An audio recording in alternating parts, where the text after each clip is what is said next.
Now at 11, pile after pile of debris that could soon turn into dangerous projectiles. Communities on Florida's west coast still in shambles after Helene, preparing for what Hurricane Milton could bring when it makes landfall as early as tomorrow night. Good evening, I'm Maurice Dubois. And I'm Christine Johnson. Millions have been urged to leave Florida ahead of the storm's arrival. And all around the Tampa area, people have been boarding up their homes. Some neighborhoods looking like ghost towns. Here's what we know right now. This is expected to be a once-in-a-century direct hit on Tampa. 13 counties are under mandatory evacuation, 7 others under voluntary evacuation. This storm so menacing, Disney World and Universal Orlando are closing ahead of Milton's arrival. We have team coverage here for you tonight. Senior national weather correspondent Rob Marciano is live in Tampa for us. But let's begin here in studio with Lonnie Quinn. He's tracking the storm. Lonnie? And I have the new 11 o'clock information just in from the National Hurricane Center. Look at this picture. It almost looks like we've got 2 storms going right towards Florida. Keep in mind, you have some outflow from here. You have Hilton, you have got some outflow from Milton combined with a little interaction with the jet sort of tearing that apart. But I'm telling you, that's a lot of convection moving toward the shoreline right now as we speak. But the story is the wind and the surge associated with the Cat 5. Hurricane Milton, winds are at 160. They were at 165 earlier, so they've dropped down a little bit. If you get below 157, you're going to have a Cat 4. We believe that's what's going to be happening as it pushes through the Gulf waters tomorrow. You'll have a Cat 4. But now look, it holds on to a Cat 4. This is 8 p.m. Wednesday night. So we think late Wednesday night, probably more likely early Thursday morning, it makes a landfall.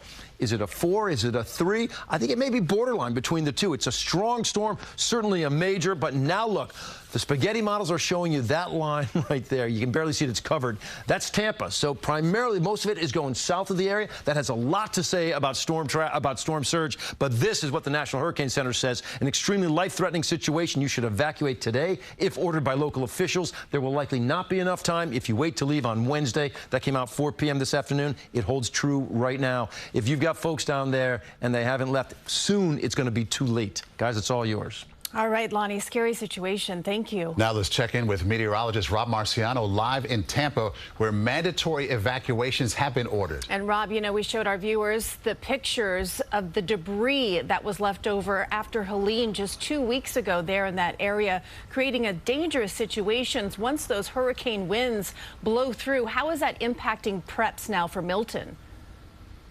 Well, they've been trying to clear it all week, for 2 weeks now, Christine. They're going 24/7. They'll continue tonight till tomorrow when the winds start to pick up. But you're right, it's a wind danger.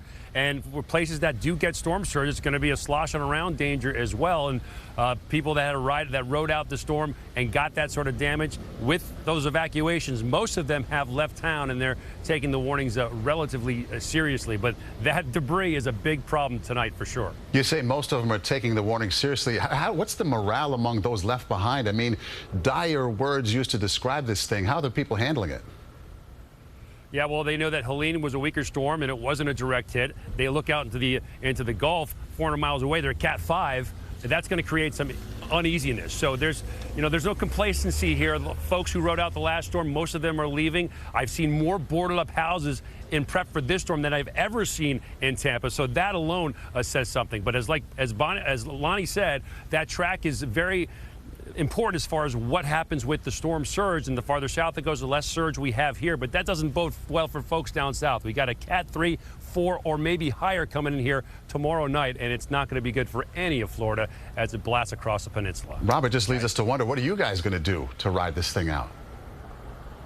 Well, we've got a number of safe spots. You got to always have a fallback position, and our number one concern, obviously, is to keep everybody on our crew safe. But we want to give the viewers a visceral experience so they can see the power of what Mother Nature brings and what these poor people in the storm zone are going through. Well, Rob, we know that you've covered your fair share of hurricanes, so we'll be checking in with you. But please, to you and your crew, stay safe while you're giving us the latest updates from Tampa. Thank you for your time, meteorologist and our senior national weather correspondent, Rob Marciano. Thank you. All right, we appreciate that. Meantime, a mass exodus to get out of Florida ahead of Milton is causing travel issues, all kinds of them, up and down the coast.